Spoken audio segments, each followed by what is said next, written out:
на Министерството на младежта и спорта, че се отзоваха и пак подкрепиха провеждането на нашия турнир.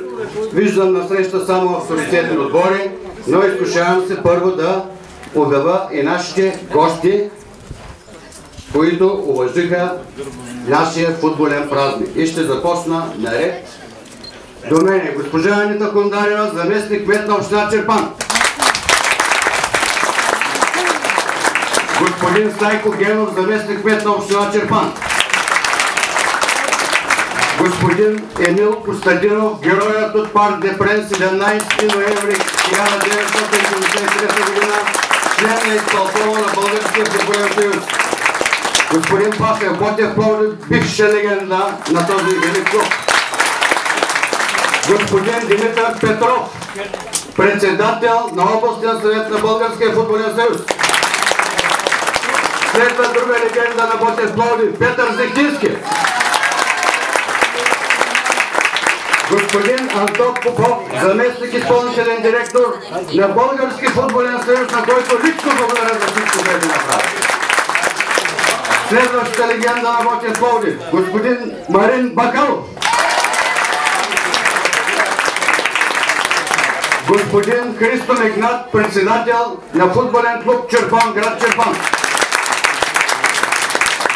Госпожа Даниела Драгийска, председател на Общински съвет Чирпан.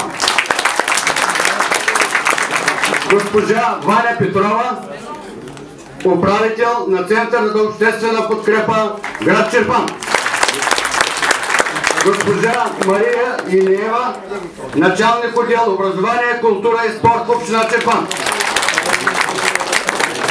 Следва един много важен човек, господин Николай Гърдов, главен служител в община Чирпан.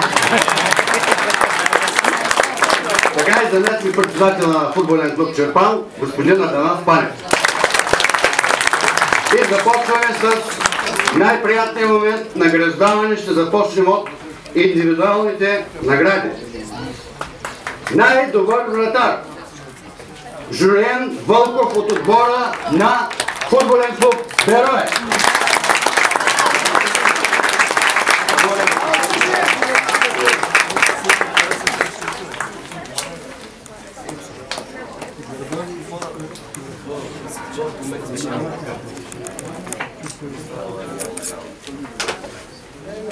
Най-добър защитник Николай Василев от отбора на Ботев.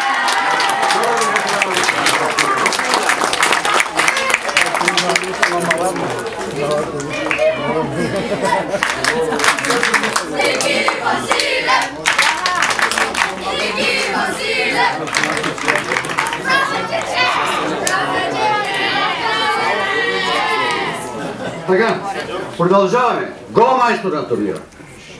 Това е представител на отбора на сините камени Диана Алексов с 4 гола. Сега наградата да връчи човека, който в последната минута 93 година се оказа на най-правилното място, за да се реализира това злато поколение. Господин Емил Костадинов.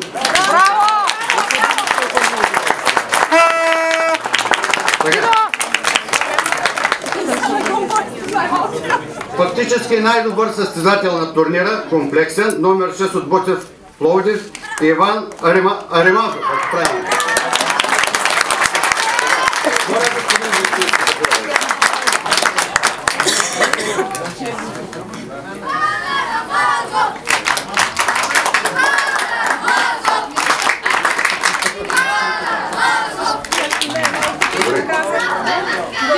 Продължаваме. Всяка година традиционно даваме награда и на най-малкия състезател. Оказва се, че според така както прогледахме протоколите, това е момент, поглеждам, Павел Пенев, роден на 11 юни 2005 година от футболен клуб Чирпан.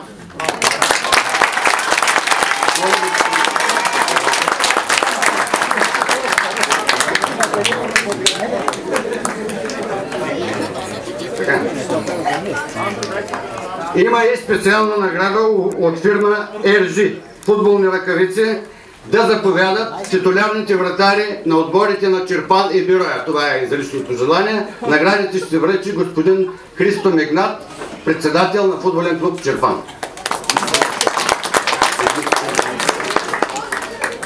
Заповядайте.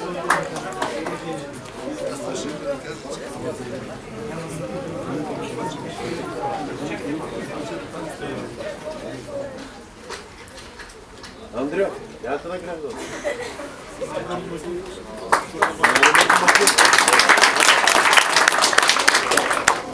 Продължаваме с официалното класиране. Предварително искам да благодаря на отбора на Родопа Смолян. 10-та юбилейна наша среща. Сега, отборът на Родопа Смолян, който поради по-дългото разстояние трябваше да се замени и се класира на 7-то място. Благодаря им за участие. Те се получиха награда, футболен екип и възпоминателен флаг. И започваме от 8-то място. На 8-то място се класира отбора на Борислав, град Паромай. Футболен екип и възпоминателен флаг ще връчи господин Валентин Ангелов, председател на местна инициативна група Чирпан. Моля.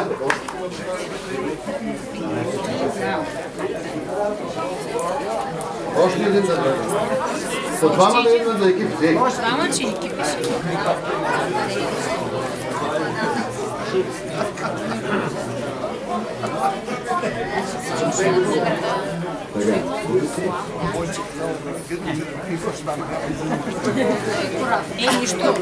Продължаваме с 6-то място.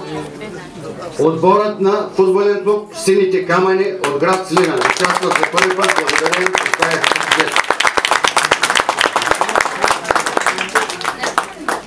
Моля господин Стайко Генов да връчи екипа и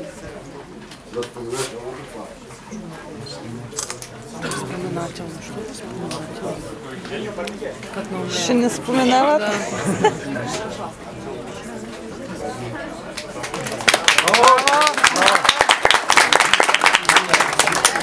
На 5-то място се класира отборът на футболен клуб Марица от град Пловдив. Моля господин Пашев.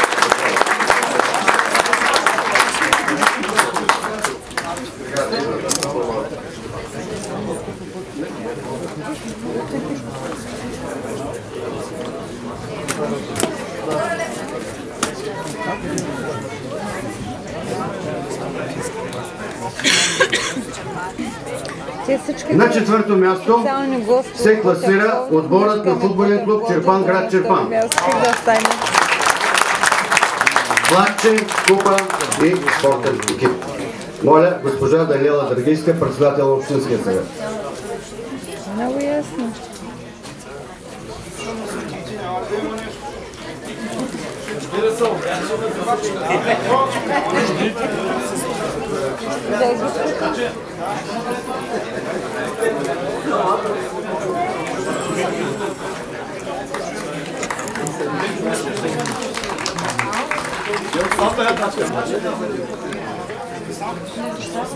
На 3-то място се класира отборът на професионален футболен клуб Локомотив от град Пловдив. Моля господин.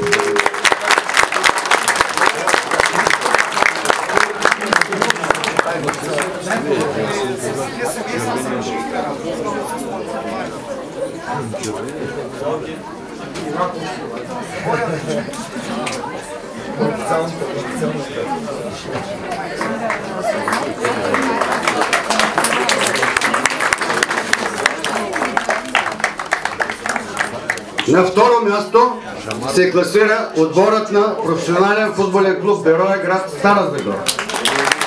Ето това да получат своите награди, които ще бъдат връчени от господин Димитър Петров, председател на областен съвет на Българския футболен съюз, град Стара Загора.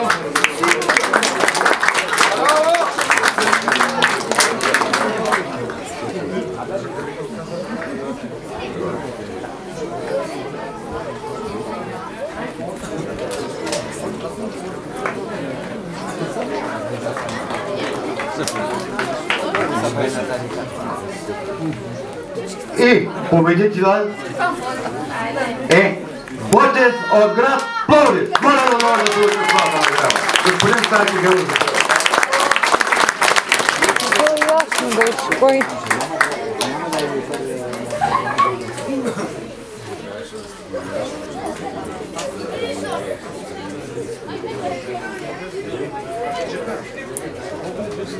Разбира се.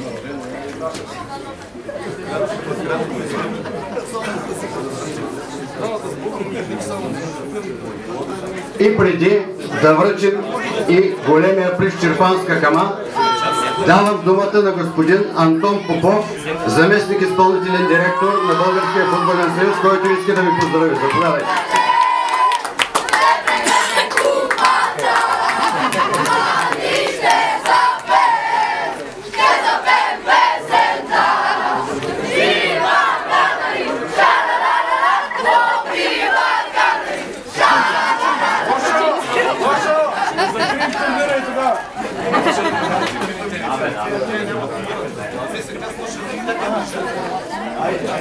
Няма ли умора? Микрофона за бездна. Не сте ни интересни.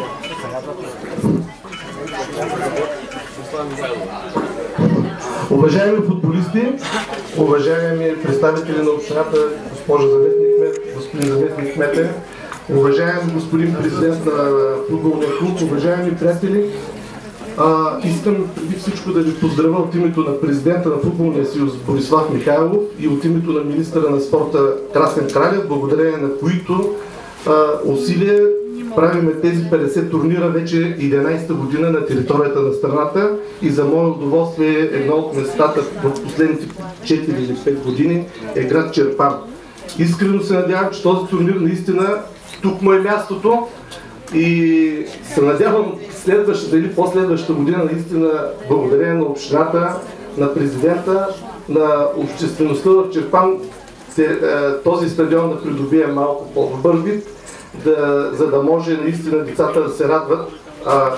Чирпан е футболен град, доказва го и участието на тези отбори и аз така от името на ръководство на Футболния съюз, тук е, освен всички, което изредиха за Емил Костадинов, той е човека, който отговаря за детско-юношеския футбол, смятам, че ни подкрепи.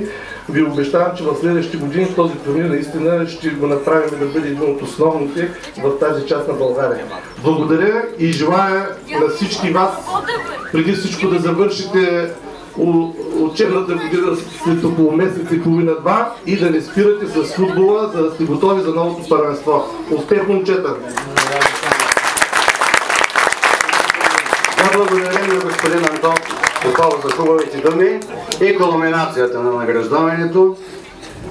Носител на приза Чирпанска кама е отборът на професионален футболен клуб Ботев от град Пловдив. Моля треньора на отбора да заповяда. Господин Стайко Геров, вие.